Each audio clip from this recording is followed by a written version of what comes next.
This guy's always right. It feels good to be going live, doesn't it? Yeah. It is a wintry Tuesday afternoon here in Gloucester, Massachusetts. Yes, it is. I'm Corey from the Bridge.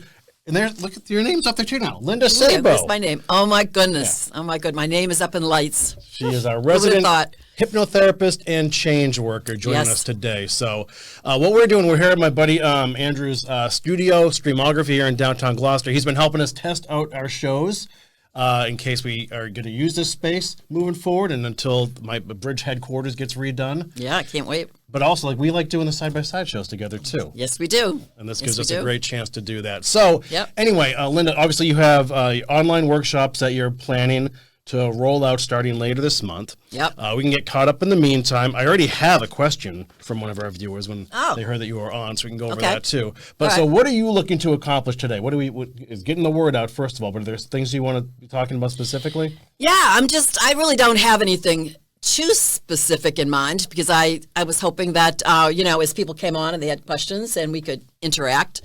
I just want to really tell people about my workshop and why they would want to attend. Just to find out what's possible for them and if they want to join. So in the interaction with the audience, I was hoping, I don't know how many people we're going to get today, all the sort of pertinent information will probably come out. But hopefully, I guess my main point today would be to have people be motivated to take action, not just to come to my workshop, but be motivated to take an action on their own behalf.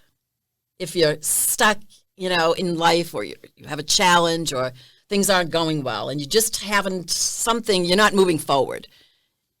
What is it that's going to nudge you forward? Like when you said, we're going live. I mean, that was exciting to me. I mean, isn't just being alive exciting? Of course.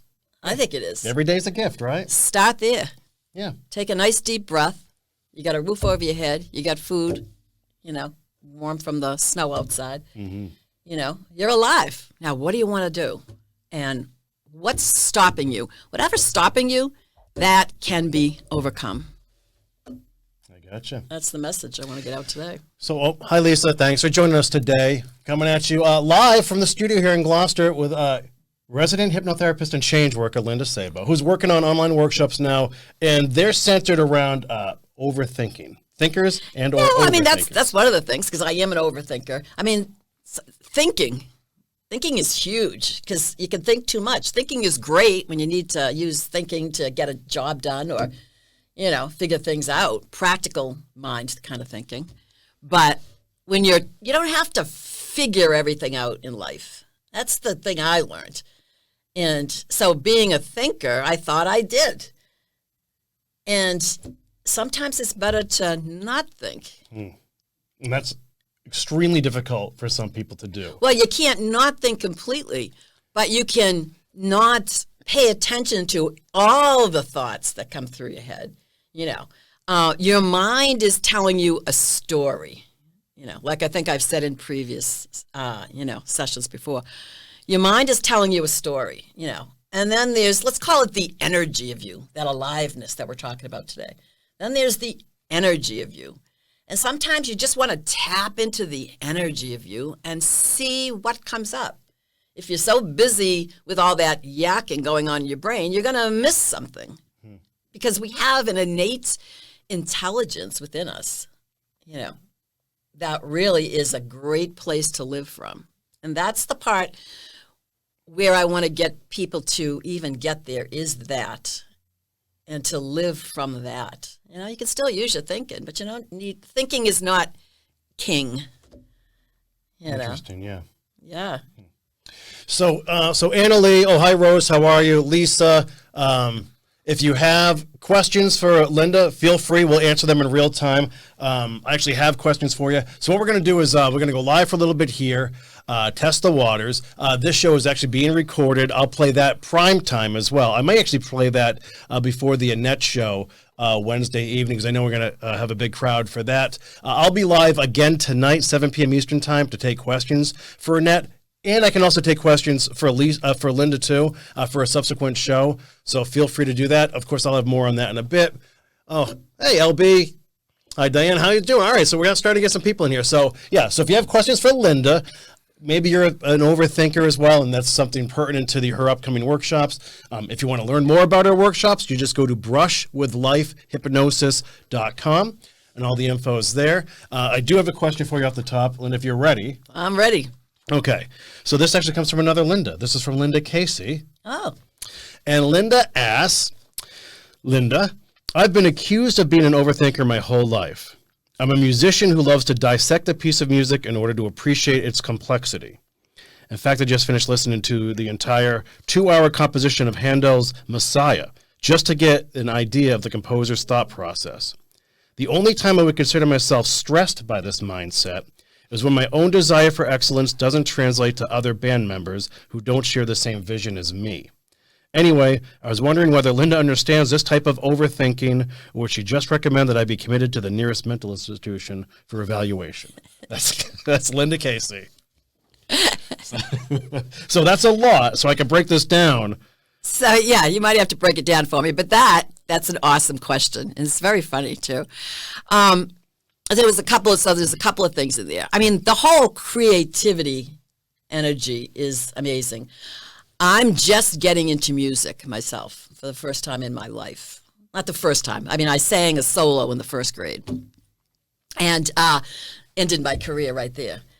But a couple of years ago, I walked into a studio right here in Gloucester, and they said, we have a music jam Sunday nights. Come join us. And I'm like, oh, okay, sounds like fun. I don't play an instrument or anything. So I went there, and it was fantastic. So they said, well, we're making it up, join in. And I did. And I'm like, wow, where did this come from? So I got back into singing just from that one experience. And then I've since taken up learning how to play the ukulele. So why don't you bring it? Yeah, well, I'm not ready for that yet. And I've actually written a song.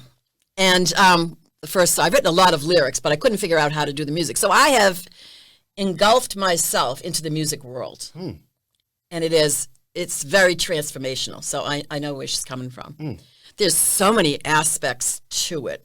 So it seemed like the problem arose when at the end she was saying that she couldn't get everybody else to share the same vision. Right. Okay. Well, I mean, there's a lot of practical thinking to that. So is it your band? Are you all agreed upon the outcome, the vision? That would be a question. I don't know the answer to that. If she's on today, we could talk about it. I would never compromise your vision. I mean, I would do that, show them what it's about. If they can't get into it, okay, do they want to? I mean, right. It's all about a collaboration when you're working with a group. I haven't really worked with a group that much. I've worked in jams with people, and that's a little different because you have the expectation that everybody's going to bring their own thing to it. It's not a professional gig. We're not practicing a piece. We're allowing for everybody's input in that moment, and that's where the synergy comes from. That is what I love about it, is that, wow, where the hell did that come from? Each person gave their part, and something was created that you wouldn't have thought had you sat down and planned it. So that's what I love about music jams, because you get the opportunity to do your own thing. But what interests me about this is synergy, I think, and synergistic thought is an amazing thing to try to wrap your head around, because I go through life trying to find kindred spirits. Right? Now, when you're trying to think of why don't these folks share the same vision? Why don't my bandmates share the same vision that I have? Or how come when I think of something this way, why can't you think of something the same way I think of something? People have a hard time realizing that you can't project your thoughts. Not your thoughts aren't necessarily shared with anyone in the world, but some people sort of get stuck on, I'm thinking this way, why can't you think this way? Right. Well, that's huge. So in everything in life, not just in music. Right. So everybody has their own, let's call it a frame, okay? Frame or a filter or a map, and how they navigate through life. even in just a conversation, like right here between you and I. You have your own way of thinking about it, your own frame, and I have mine. Okay, so we can converse because we kind of know what each other's thinking. Like I get the question. If I didn't, I'm trying to practice now. I ask a person, what did you hear me say? Or I'll say, okay, is this what you're asking me? So there was two parts to what you said. One, you're always looking for kindred spirits. Well, those are hard to find. I mean, I think you're just going to meet them. If you're looking to find them, I mean, where are you going to find them? Right. They're everywhere, but you don't know it until you kind of hear them speak or you see them. So, you resonate with a person. You say, I get what you're saying, and you get what I'm saying, and kind of, connect that way. So when you're doing that with music, okay, so sing your vision. You have to show people what it is you're doing.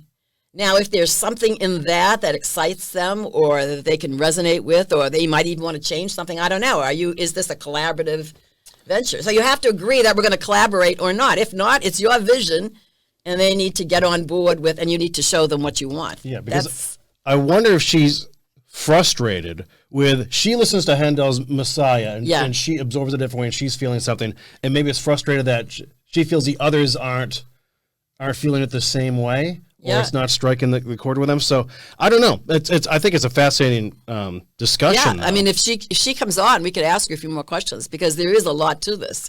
They're not going to hear it the same. Everybody hears it in their own way, and what they hear. Our minds eliminates, it adds, it expands to whatever is happening in front of you. Everybody is different given their own filters and their own conditioning and their own life. It's not going to be the same experience. Well, what if this is a real problem for somebody though? Like, why can't you get on the same page as me? Why don't you see things the way I see? How does like Linda, in this case, Linda Casey, better deal with that frustration? Boy, that's a long answer because there's so much in there that you can do. Just knowing that you're bringing your interpretation of what you hear, and the other person is bringing their interpretation. And that interpretation is coming from your mind that's interpreting what you see. It's all an interpretation of what it means to you. So if the other person is okay, knowing that it's not a reflection on, there's not one way to do this. There's many ways. What would we like to choose? How does what we're doing fit the vision for the piece? If it doesn't, you don't use it. If it does, don't take it personally. Right. It's just how that person saw it. Now, they might contribute something that's very worthwhile. As a matter of fact, I was just listening to something yesterday. I'm always listening to something or reading something, whatever. And I hear gold with what some of these people are saying. And I take that and add it to my repertoire of knowledge. That's what I love about listening to people that have a different point of view or see something different that I wouldn't have thought of. It's like, oh my goodness. And mostly I'm always trying to find, how do I communicate what I'm talking about to the audience? That's what I find the most difficult. And I hear so many people communicating it in their own way. And I'm like, oh my God, that is brilliant. I'm going to use that. So, yeah, that's just, so there's a lot to the answer. I mean, we don't have to, I could sit here for a couple hours to talk about this, but hopefully we'll have a chance to connect with Linda. Yeah. Okay, hold on. There are questions up here. I have the light in my way. I got to try to read them here. But Sharp Lisa has one. They could be a little larger. Can you see? Hey, Andrew, can you move the text box up a little bit? Okay. So in the meantime, I do have another question for you, Linda. Yeah. This is from a newer viewer of ours called the Hungarian Aquarian. Oh. Who wants to know if your name is Hungarian. Yes, it is. Look at that. Yes, it is. It was my husband's name. Szabo. Yeah. Yeah. I was so glad he was Hungarian when I met him. I don't know why, but I just really, really connected. You were really? Yeah, well, I'm half Greek, half Armenian. Oh, no kidding. And when he said Szabo was Hungarian, I'm like, oh, I kind of thought that was exotic. So. Now, did your maiden name rhyme with Armenian? Because I find with Armenian people, their last name all sounds like Armenian. Yeah, that's a very interesting point. I lived in Little Armenia, and when I was out in Los Angeles, in Glendale, that neighborhood, the Little Armenia neighborhood. Yeah, I have some relatives out there. Oh, yeah? No, because my maiden name was Greek. So my father was Greek, my mother was Armenian. So my maiden name was Economou. Oh, no kidding. I've seen that name before. Yeah, there's a lot of Economous. My mother's maiden name was Kirkjian. So yeah. Oh, like Tim, like the baseball writer? Kirkjian. Kurkjian? Yeah, exactly. Yeah, they're big writers. Tim Kurkjian, his brother, is a big writer for San Francisco Chronicle. Interesting. Yeah, real famous writers. Wow. Look at this. I know. I love it. I love it. Okay, Linda, we have another question for you. This is from Sharp Lisa. Not sure if my question falls under overthinking, but I find myself counting in my head when doing something repetitious. It makes me crazy. I have to think to stop myself. What is that? Yeah. Well, who knows exactly? But the thing is, so just notice it. So there's a couple of ways to do that. So to sort of get you to, when you do that, to focus on something else that you like.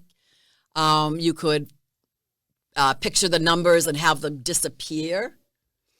You could, you can change that coding of that.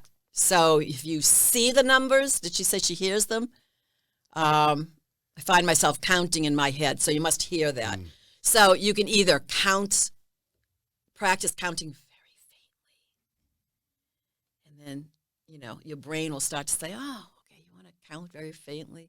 So this is what happens. These things show up. We don't know why, but you don't have to pay attention to it, or you can just acknowledge it. Oh, there's that counting again. Okay.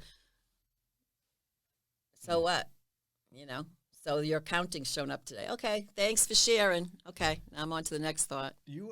I've noticed this about you in the few months we've gotten to know each other. When it starts time to help people, you are very good at turning the page. Like, wait, you're doing that? Yeah, big deal.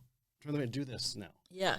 So explain that a bit to me. Like, articulate better than I am articulating what that is. So every thought. Okay, you want to get deep into this? Here we go, folks. It's Linda talking. Yeah. Every thought is never now. Okay? Our thoughts, the moment we're having a thought in this moment, it's into the past. The moment it's here, it's now, it's gone into the past. So it's a memory. Okay? So that thought is a memory. Now, just think about that for a second. Is she on who asked the question? Yeah, she's there. Lisa's on. So, just say to yourself, so when that counting comes on, just close your eyes and just think to yourself,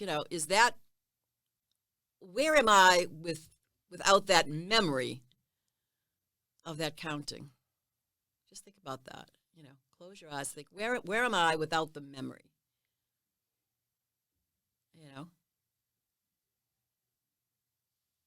Because all thoughts just arise in the space of the consciousness in our brains. I mean, it's not really in our brains. That's another whole story, but that's another question. But everything arises in consciousness. Everything in objective consciousness, this table, this microphone, you, a thought form. It's a form arising in consciousness. So it's just a thought form arising in consciousness. So what happens to thoughts? They arise. Does it stay there for 24/7 constantly?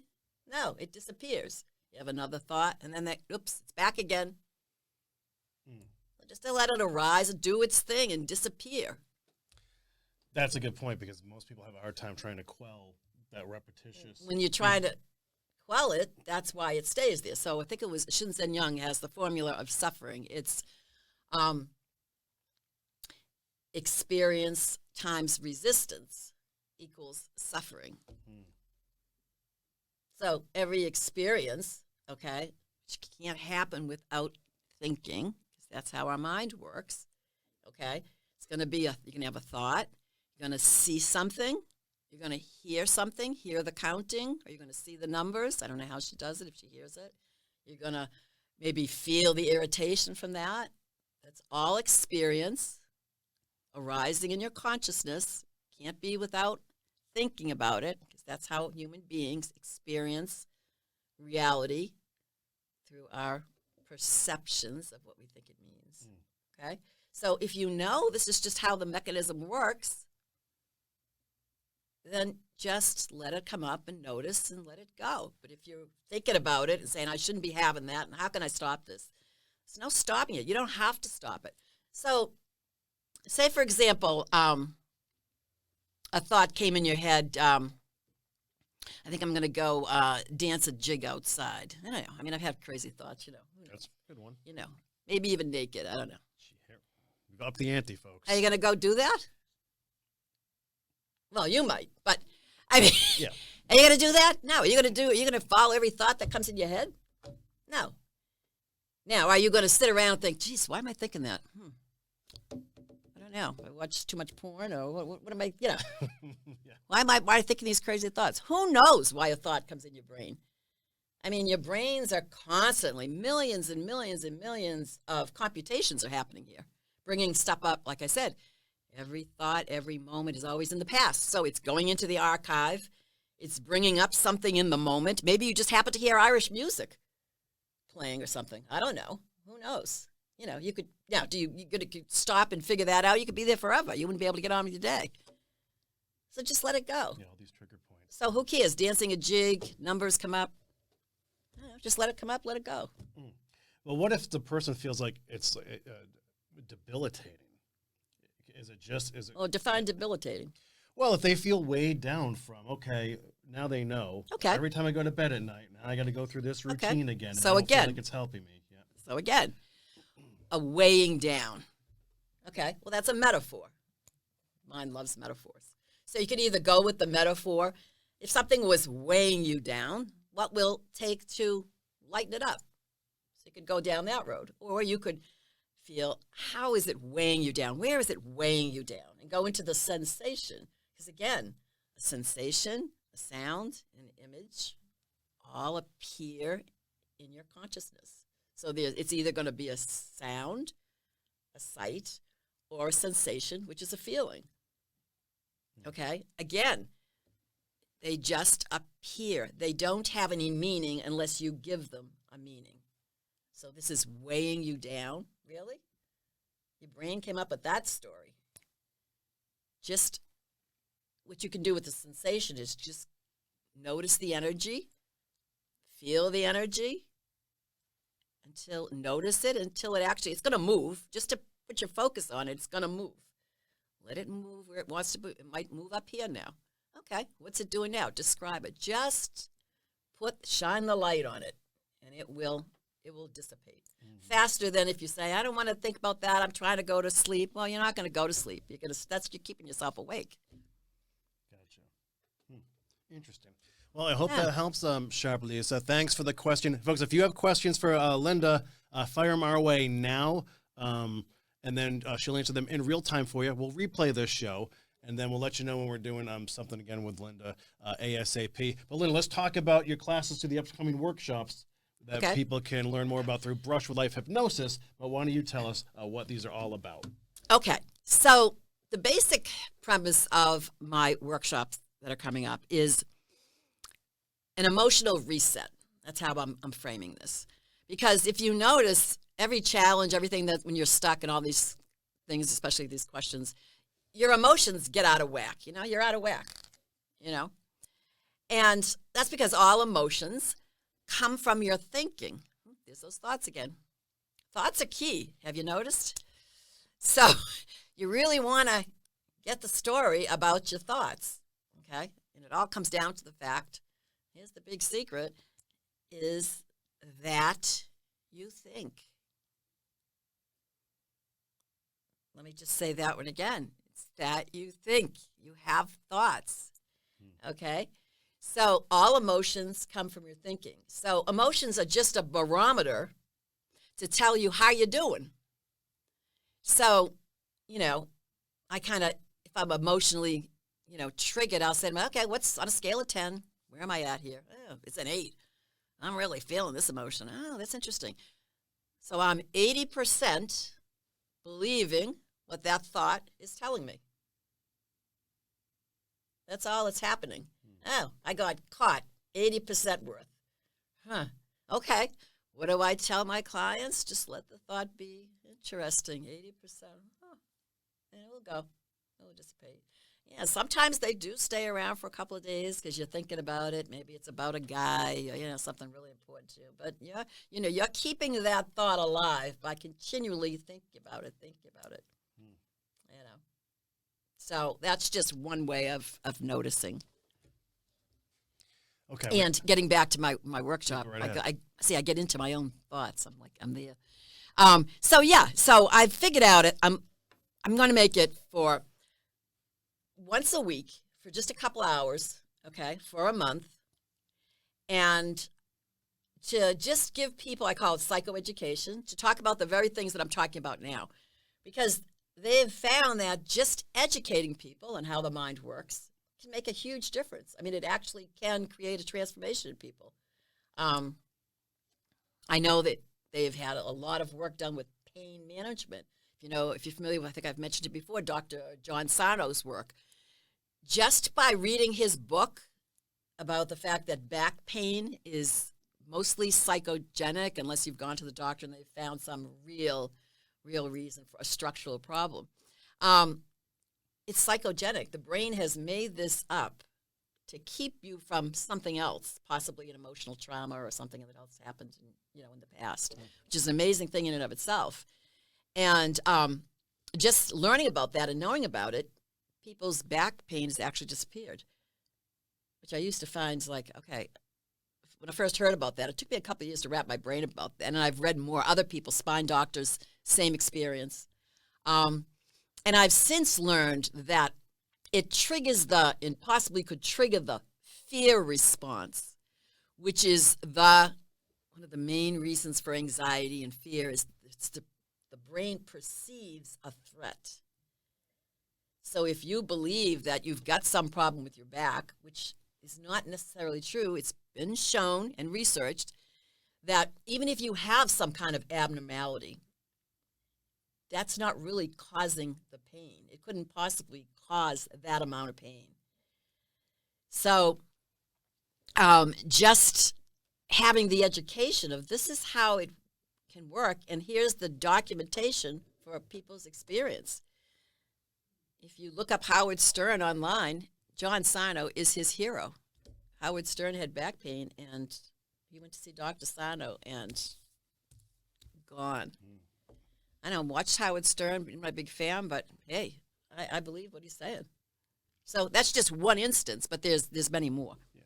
So that's what we're going to do. We're going to do a lot of psychoeducation, going to do a lot of self-inquiry experiments, going to take your issues and work with them. We're going to go beyond your issues, though. So my goal for you is to have a different experience with your own relationship with your mind. Very nice. Okay, and if you want to learn more about our classes or sign up, just go to brushwithlifehypnosis.com. We have another question here. They're starting to come now. This is from Don Mousy. How you doing, Don? Good to see you again. By the way, SG says, I hope this will be available to replay later. We're going to do that for you, so we're recording this as well. Don asks or says, I never had a panic attack until recently. Can they be related to menopause or hormones? Oh, God, they could be related to anything. I mean, menopause, huge, hormones, yeah. The thing is, so sometimes when you're trying to, like I said, figure all this stuff out, that could be a deep dive. It might even be an impossible one. What we do is we want to more look at the how and the when of it. How, see, what did she say the first, but she's getting anxiety? She said She's never had a panic attack until recently. It may or may not be related to that, but there's something going on that recently has created these panic attacks. But the something doesn't really create the panic attack. The panic attack is anxiety on steroids. Let's put it that way. Okay, all anxiety is self-created. So you want to look at what are you saying to yourself? What are you feeling? What's going on right before you start to get whatever those symptoms start to appear to you? You want to check and see what's going on. This work is all about seeing where you're at, observing yourself. What's going on with, again, the feelings, the imagery, or that voice in your head? Something is informing you. It feels like it's under attack. It feels like a threat. Now, it might even not even be something chemical or, something related to a physiological. It will manifest itself physiologically, but it might even just be a change in a job, or maybe a relationship, or maybe you've had some new information that's going to change your life. Your brain could take that as a perceived threat, even though it's just kind of a change, and it could be a change for the better. So there's many aspects that it could be. But that is something that, if a client came to me with that, we would be looking at, how do you do this? Because they are doing it. They are creating this, and for a reason. So that's the path you'd want to go down, but down to. Very cool. Okay, thanks for the question, Don. Hope that helps a little bit. Jokester, I did see your comment about my voice coming in hot. It usually does. I'm very shouty. I've nudged the microphone a little bit away from me. But, Andrew, if you pick up on that, just let me know. Okay, cool. Thanks for that. All right, here's another question. This comes from Thomas Ballantyne. How you doing, Thomas? Thanks for popping in. I find that my thoughts mirror my environment. Once I declutter my environment, my thoughts become decluttered, and I can explore other things. Is this a coincidence? I don't think so. I love my environment where I live, and I've made a conscious effort. Every day I find something new to improve on it, because I spend a lot of time just sitting down in my room. I happen to live right next to the ocean. So I have the front room is my peaceful place just to relax. I have a plant now, which I've never been a plant person. And I'm looking at this plant every day, and it's grown 2 inches since Christmas. My sister gave it to me. Look at you. It's exciting. They love ukulele music, by the way. They do? Well, they respond. Well, no wonder. Maybe that's it, because I practice out there. Environment. I think it's an expression of what's going on inside with you. And I find the more I make my surroundings beautiful and functional, because I'm also an artist too, so I have to know. So now it took me about 2 years, but if I say, where is the screwdriver? I know where it is. Okay? So you don't have to now spend time looking for all these things, because you know exactly where they are. And that's the tool, not the drink. That's the tool. Yes. Just making sure, Linda. Very good. Very good. That's a good metaphor. Yes. But the other thing I wanted to say about that, and lost my train of thought because that was funny. That's what I'm here for. Yeah, I know it. What did I want to say? Something about your environment. It'll come to me. I can't think of what it is at the moment. We do this in regular conversation too. Yeah, I know. I know. Yeah. It's a pretty cool question, though. Yeah, it is. I know that the answer's right on the tip of my tongue. The other thing I wanted to say, but what do you think is going on when people mirror other people's personalities? Oh, when they mirror other people's personalities. Yeah. I mean, a lot of things could go on. Well, there is a mirroring aspect to our brain. So that's a long answer, but there's a mirroring aspect. In fact, when I first went to hypnosis certification school, we call it mirroring. You actually mirror the person you're sitting in front of. So I could blink my eyes exactly how you're blinking your eyes. Oh, no kidding. Yeah, I could shake my head. I could notice your breathing. Yep. You want to, coincide with the person's actions, and that puts you in sync with them.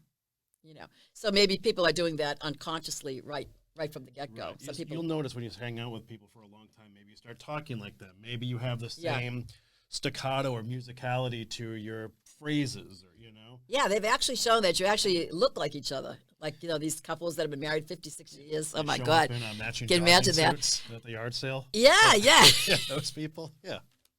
So, yeah, there's a lot to that. Also, because you're when you smile, your eyes, crinkle up in such a way, and your mouth, and all that. And that, that forms your facial features after a while. All those mannerisms, right. Yeah.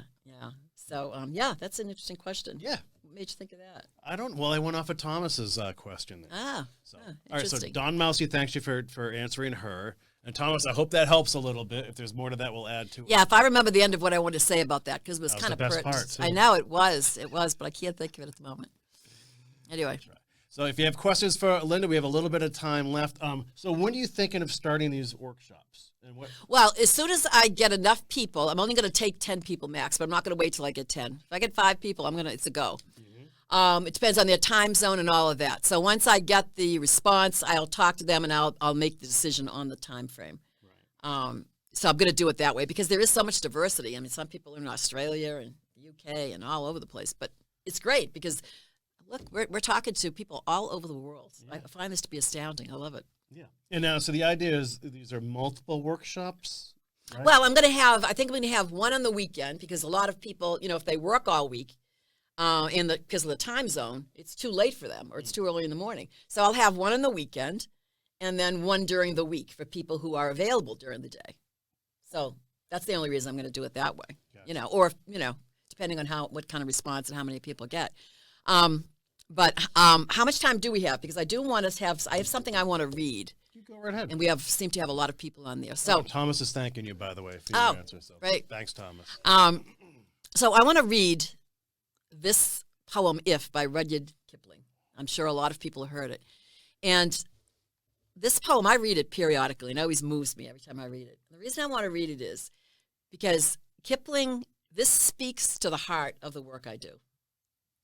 And he knew. I find it to be absolutely astounding. So I want to read it. We have enough people here that, can enjoy it. So let me read this to you. It's If. If you can keep your head when all about you are losing theirs and blaming it on you. If you can trust yourself when all men doubt you, but make all allowance for their doubting too. If you can wait and not be tired by waiting or being lied about, don't deal in lies. Or being hated, don't give way to hating. And yet don't look too good or talk too wise. If you can dream and not make dreams your master, if you can think and not make your thoughts your aim, if you can meet triumph and disaster and make those two impostors the same, if you can bear to hear the truth you've spoken, twisted by knaves to make a trap for fools, or watch the things you gave your life to be broken and stoop and build them up with worn-out tools. If you can make one heap of all your winnings and risk it on one turn of pitch and toss and lose and start again at the beginnings and never breathe a word about your loss. If you can force your heart and nerve and sinew to serve your turn long after they're gone, and so hold on to when there is nothing in you except the will which says to them, hold on. If you can talk with crowds and keep your virtue, or walk with kings nor lose the common touch, if neither foes nor loving friends can hurt you, if all men count with you, but none too much, if you can fill the unforgiving minute with 60 seconds worth of a distance run, yours is the earth and everything that's in it, and which is more, you'll be a man, my son. Beautiful. Yeah. Huh. So why did this resonate with you so soundly? If you take this line by line, there's so much in here. At the end of it, I would say, I would change, and my own verse would be, you would be the best of what it means to be a human being. Being is the key word. So if you just take the first line, if you can keep your head when all about you are losing theirs and blaming it on you, again, there's your thinking. You're speaking what you want to say, okay? And there's chaos going on all around you. I mean, where have we seen this? But you're not going to lose your head. You're going to be clear-minded and have a peaceful heart, and you're going to act accordingly. that's not always easy. That is the heart of my workshop, is that you can maintain clear mind and a peaceful heart, no matter what's going on with people, places, and things. So, when you first came upon this, Yeah. was there an immediate clicking with you, or is it something that you knew younger and then maybe later in life? Yeah, I've been reading this poem for about maybe 10 years. 10 years. And things, depending on where you're at in life, again, you hear things how you hear them. And you hear what you're going to hear in that moment. And it's usually different as you change and grow. I do that with books. If I read a book, I always reread the books I like. Right. You're always in a different place, and you're like, geez, I didn't see that before. Is this the same book? Yeah, good point. You're always growing.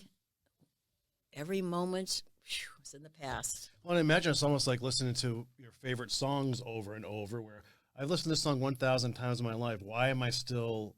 And you're appreciating different things. Yeah, exactly. That song sort of becomes a part of you at some point as well. But that's fascinating. And like I said, every time I take it out every once in a while over the years and I read it, the poem itself just moves me. I mean, has so much truth in it about, real life, real experience. Unfortunately, I mean, his son did die in a war. I can't remember which one it was, but 3 years after the poem was written for his son. But it just really moves me because, there's all of life is in this poem, and he knew. He just says it. It's about dreams. It's about people taking your words and twisting them. I mean, isn't this going on in the world right now as we speak? So hold on when there's nothing in you except the will to say hold on. People have lost their finances, lost their lives to COVID and everything. Everything is in this, so. And you just keep a copy nearby? I put it under plastic and I keep it right next to my desk. Yeah, and last night, usually things come to me in my dreams or in the middle of the night when I wake up, and this poem, and I said, this is what I'm going to talk about tomorrow. Oh, really? And there it was. Thank you very much. What do you know? Yeah. This is how Linda thinks and works, folks. Well, that's why I like hanging out with you so much, too. Yeah. I think it's important to be able to take a breath and try to understand some of the whys or try to change some of the things. Like everything's a process. You're a process. I'm a process. How we go about our daily lives is a process. And any little thing we can do to, part of living and learning to help make these little tiny adjustments as we navigate life, Yeah, and the main thing I want people to get today is change does not have to take a long time. I have been working on this rapid and lasting change is my motto. That's why I say 4 sessions, okay? The first couple of sessions, you're really going to get it. And then I'd like you to go out in life and practice a little bit. When I do workshops and things like that, there's usually no follow-up. So you go out in life, you're practicing a little bit, you have a few challenges, and there's nobody to ask a question to. I mean, you can go on their Facebook page and, and ask the question to the whole group, which I don't like doing. And I'm like, so this way, you have a chance to work it a little bit, to learn something new, to go out and come back, bring it back to the group, and practice it a little bit. And, it takes a little cultivation. It's a lifestyle, a way of living. You don't just get this once and for all and, you're good. Mm-hmm. As a matter of fact, when you are having a challenge, or very, very emotional, something like that, just ask yourself, and just remember to ask yourself on a scale of 1 to 10, how much is this disturbing me in the moment, If it's a 6, okay, just remember, this is what human beings do. We just forgot.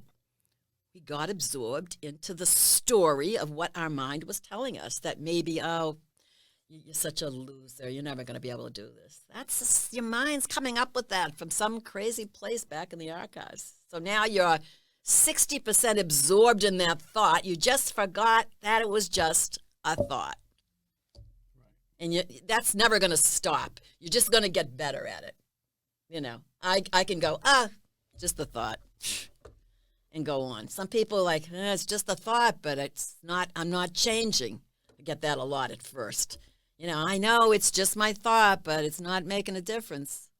I know. Well, it takes a little bit of noticing that and a little bit of, tweaking. I would just say to yourself, my new question is, who are you without that story? Just close your eyes. Ask yourself that in the moment. Who am I without that story? Who am I? I'm just here in the moment, doing my thing. But I wonder, Linda, what if that person, though, asking herself that question, really is unhappy with herself to begin with, right? And then to reflect and say, well, this is part of my story, question. Right? Yeah, good question. It's part of your story. So there's a couple of things you said in that. What was the first part? How did you say the question? The first If part? the person was unhappy in the beginning? Yeah. Okay, first of all, when did that start? When was that beginning? Okay, and you're just having a feeling of unhappiness. Where are you without that unhappy story? Are you disappearing? You're still here. You're not believing that story. Good question. Who are you? You are the happiness that you seek. You are born a fabulous human being with an ability to have a clear mind and a peaceful heart. And it's just believing all those darn stories that your mind is creating, because it needs to have a meaning to keep this organism alive in the moment. And it's got to come up with something really, really quick.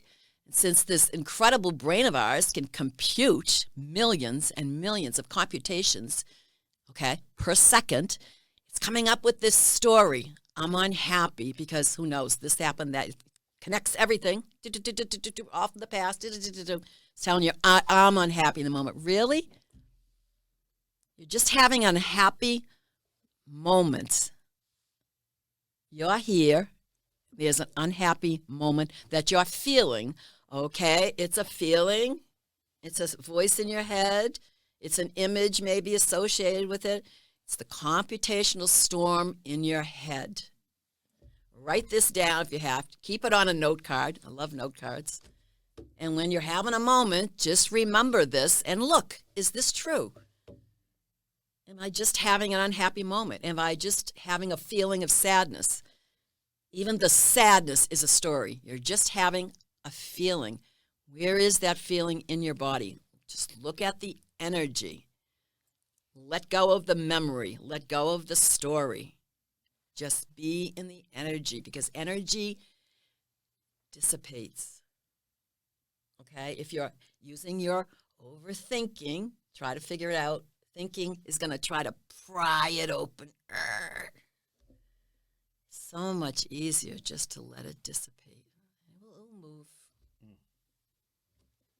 Very cool. All right, folks, if there's any questions left, you can throw them our way right now. We're just about to button things up. There you go. Sandra Spidel saying thank you. You're welcome. Good. Hope that helped. Yeah, and then I'll be live again tonight at 7 p.m. to take questions for Annette. But if you have additional questions for Linda, you can always ask through me as well. Would you want people to email you at all if they have questions for you? Linda Szabo 345@gmail.com. Yeah, email me with questions. Yeah. If you want, or I'll tell you about all the details about the webinar. And but if you just have questions and want to talk to me in contact, I'll be happy to talk to you. So, and Linda, so my last question for you is, why was the topic of overthinking important enough for you to want to turn this into small group online workshops? Because if you notice through this whole, what are we talking about? Thinking, over, always, it's there. It comes up. You can't have an experience in life without thought. This is already a researched, it's a thing that people have known about human beings for forever. Yeah, common knowledge. Yeah, common knowledge. So we've just misunderstood how the thinking process works and how to use it for ourselves. So once you really get this, then you're going to be emotionally liberated. And that's where I want you to get. Because when you live your life with an emotional freedom and you're not affected by people, places, and things, you can act and not react. That's a hell of a way to live. Yes, it is. Let's see. Thomas, I'm retaining my doctor's reference to the pan cycle to turn it around as a comfort scale. I find if I think pain, it fires nerves up. Okay. Training doctor's reference to the pain scale. Okay. So first of all, don't use the word pain.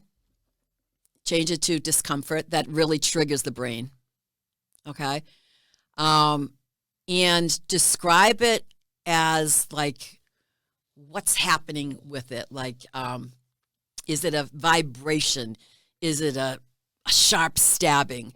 Really, really just describe it and watch it, because when you focus on it, it's going to move somewhere, okay? Just watch whatever comes up in your brain.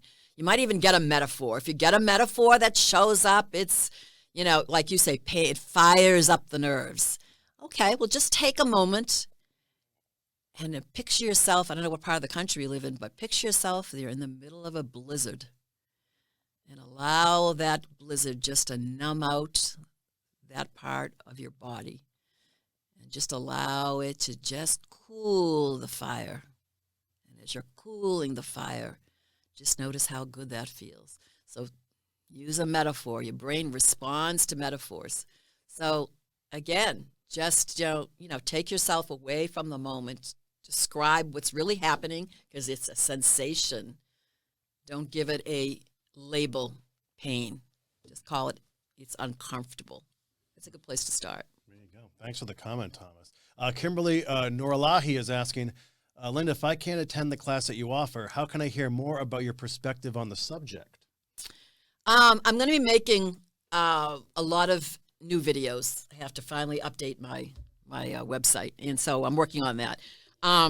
So I'll have a lot more videos on there about topics and, like video blogs and things like that. Mm-hmm. There you go, folks. All right. That was an hour, That was amazing. Wow, that went by fast. Time flies with the two of This is so much fun, I have to tell you. And you guys, you're awesome. I love you guys. Yeah, I can't wait to do this again with you. Now, let's talk about that, too. When we do this again, week, 2 weeks, 3 weeks, whatever it is, are we going to pick a topic then, too? Should we ask folks what they want to talk about? Ask them what they want to do. We know the big one that they wanted last month, remember? The procrastination? Yeah. And they so, love that one. Yeah, and that got me thinking about what it was, how I wanted to talk about all this, too. And really expanded out my thinking, because my workshop is going to be the advanced course. And I say that, but only because I'm going for the bigger picture, okay? Emotional liberation. I kind of think that's big. Now, everybody is where they're at. I've been studying this for years. I think I've read every self-help book there is, and I've listened to every podcast. And maybe you haven't done that yet. Maybe you're just beginning the journey, So, when I first started this with you, I'd never really done this before. So we were, talking about different issues and things like that. But I was kind of holding myself back because I didn't know how much this audience could, really grasp or want to grasp or understand what I was talking about. Okay, when you talk about mind, consciousness and thought, which is really the umbrella of what we're talking about here. Mm-hmm. And so after I said, you know what, let's just go for it. You can tell me if you don't understand something, I am happy to explain it in a different way, But let's just go for the bigger picture here. Oh, and I was surprised by how many folks the first couple of times we had discussions were really into neuroscience or hypnosis, right? Or anything or change work, anything like that. So I thought it was really cool. So I knew within the first 10 seconds of us talking, I already know this would be important conversations to have on the channel here. Yeah, and also if you've heard anything today that I've said that sparks an interest or something like that, that's what I'm thinking is going to also happen. So I've thrown some bigger ideas out there. I want to see what people heard, did they get anything from it? If you take a few moments just to ask yourself, who am I without that story? That can change your life. And I'm a big believer in, just if somebody hears something, I think I've said this before, just a few words in the right moment can change your world. That's how it works for me. I hear something somebody said, and I'm like, oh, my God, I've never really thought about it that way before. Boom, I'm going to use that. And makes a huge difference. Yeah, very cool. So, folks, if you want to take Linda's online workshop, you just go to brushwithlifehypnosis.com. There we go. Thanks for that, Andrew. We want to thank everyone who spent time with us today and for all the questions. It was really cool to do this with you guys on a dreary Tuesday afternoon here in Gloucester. What an uplifting hour we just Dreary had. is a story. I love it out there. Yeah, you can't get by. You can't get by Linda with that. Yeah. So, okay, we want to thank Anna Lee for moderating, as always. Thanks for your time, Anna Lee, and for everyone joining us. Thanks for all the thumbs up. Please subscribe if you like the channel. We're going to replay this show some evening this week. Probably, I don't know, maybe Thursday night at 8 or 7 p.m., or Friday, somewhere in there we'll have this up for you in case you missed it the first time around or want to check it out again and participate in a live chat. So, hi, Marianne. Hi, Tammy. It's good to see you all. Lynn and I are just wrapping up. We'll figure out when we do a show again, and then I'll take down the topic and get questions from you folks as well. So I have a handful in front of me. And then also field your questions in real time, just like we did today. So thanks again for your time, Linda. Hey, thank you. This was awesome. There you go, folks. Thank you. Linda Szabo, brushwithlifehypnosis.com. Check it out, and we will see you soon on the bridge. Bye for now. Bye.